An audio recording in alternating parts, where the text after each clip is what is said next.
Today I want to talk about the distractions the enemy will use in order to use you for his benefit. I really like this topic because sometimes we as people think that certain things define us, or we are enticed by certain things, or because it's family that these things are okay, but I'm here to tell you that they aren't. So what I mean by this question is, what is it something that you allow the enemy to use in order to distract you? It can be money, it can be relationships, it can be your family members, it can be alcohol, it can be sex, it can be any of these things. However, because they feel good to us and because we like these things, we don't actually ever get to the point in our lives where we think, okay, the enemy could be using this against me. And for me, my example is money.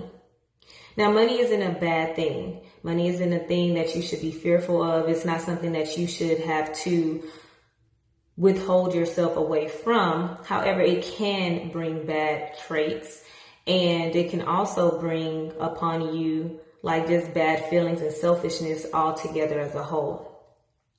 What I mean by that is, yes, you should go out in the world and you should make an honest living and you should be able to take care of yourself.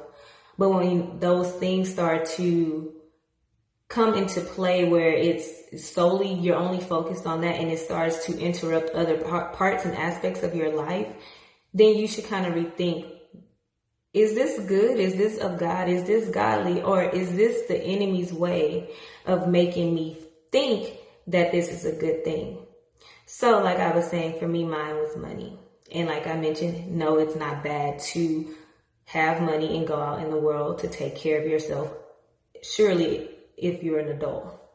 However, for myself, I had started to develop this relationship with money where I honestly could care less if I was even creating real relationships in real life with real people, because as long as I was securing my bag, I could care less about how you felt. And to some people, that's the attitude that you have, and you think that it's hunky-dory and that is great.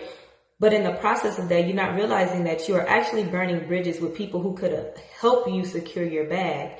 And now you're putting limitations on your life. So for you, it's intriguing, it's enticing, it's important, it's great. And to the enemy it is as well, because now he has you in a position where he knows that this thing is so important to you that you'd be willing to do anything for it, that you'd be willing to honestly sacrifice friendships and real relationships in real life just in order for you to gain that one thing. So you be so focused and so narrow-minded on being able to grasp and have that one thing, but you're missing out on hundreds of other things that you could have had that would have filled you up and made you feel whole. So for you, it may be something different. As my dad mentioned in the comments, he was like family. Family for him is one of those things that are a distraction.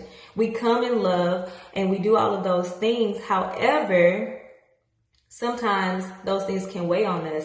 They don't come in with good spirits all of the time. Family members can drain you.